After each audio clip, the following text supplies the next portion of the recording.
Hello, dears. Good morning, all. Welcome to biology class.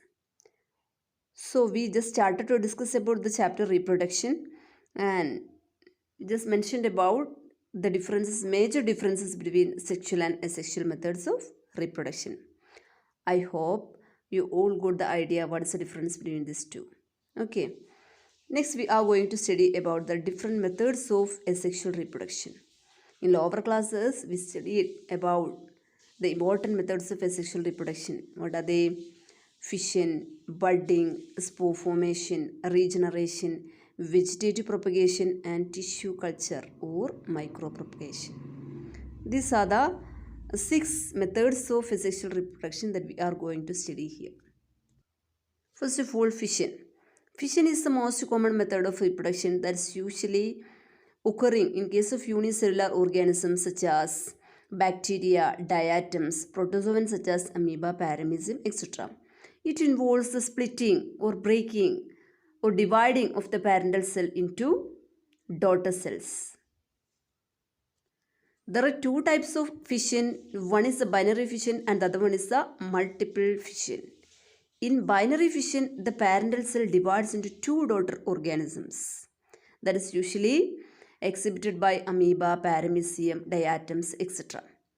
Whereas in multiple fission, the parental cell divides into many. A number of daughter cells are producing from a single parental cell.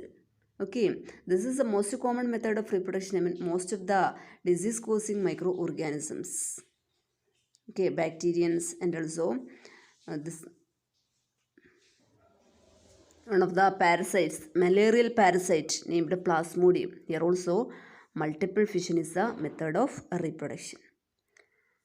So we can see what is happening in binary fission. In binary fission, the parental cell is dividing into two daughter organisms. When we are taking the example of amoeba, we can see during favorable conditions, favorable condition is the most suitable condition for the livelihood. Okay, that means the amoeba is receiving good climate and also plenty of food. That is a favorable condition. At that time, first of all, the parental cell start to elongate into two sides. The elongation slowly results in the breaking of the parental cell into two. So, first of all,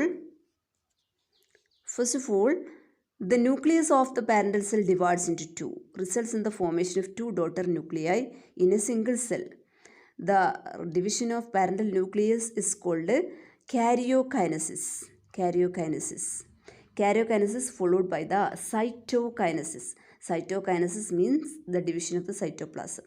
So after karyokinesis, the two nuclei gets distributed in two poles, two areas.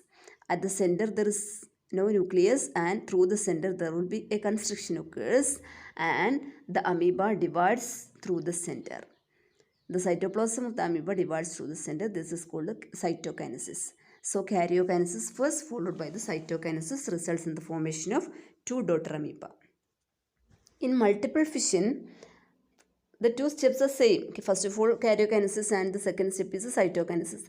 During karyokinesis, the nucleus of the parental organism divides into many. A number of daughter nuclei are produced from a single parental nuclei. Then followed by the division of the cytoplasm. All this nuclei gets surrounded by a bit of cytoplasm. Cytoplasm also divides and all the daughter nuclei gets surrounded by a bit of cytoplasm and forming a membrane to cover this nucleus and cytoplasm. Then all these daughter cells are protected by the parental cell wall. Then during favorable condition, the parental cell wall breaks and all the daughter cells may comes out.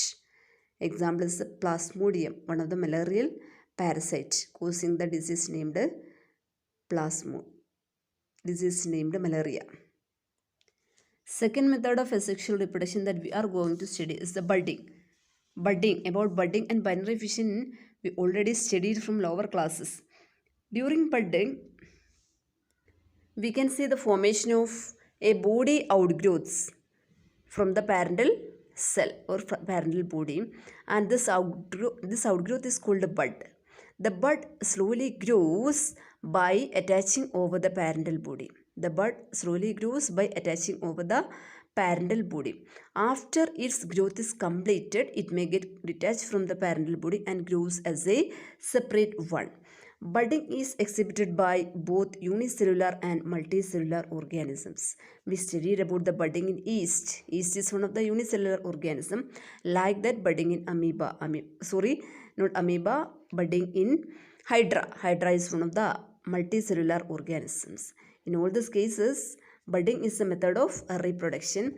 In case of yeast, budding is a rapid process. That is why before detaching from the parental body, another bud may start to produce over the newly formed bud. In this way, we can see a chain of yeast cells are produced within a short period of time.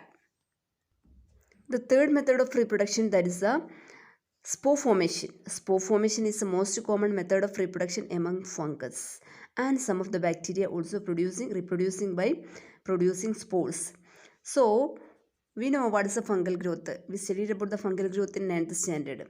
So during the vegetative growth of the fungus, we can see a large number of small individual threads called hyphae. So after the vegetative growth is completed, the hyphae start to produce erect or standing hyphae. This standing hyphae called sporanchiophore. Over the sporanchiophore, we can see a small sac-like structure called sporangia. Inside the sporangium, a number of small unicellular spores are present. These spores are released out by the rupturing or breaking of the sporangial wall. Each spore grows into a new hypha after germinating in a new habitat. Okay, example Rhizopus, Aspergillus, Penicillium, etc. All these are the fungus. The remaining asexual reproduction methods that we can discuss in next class. Okay, thank you.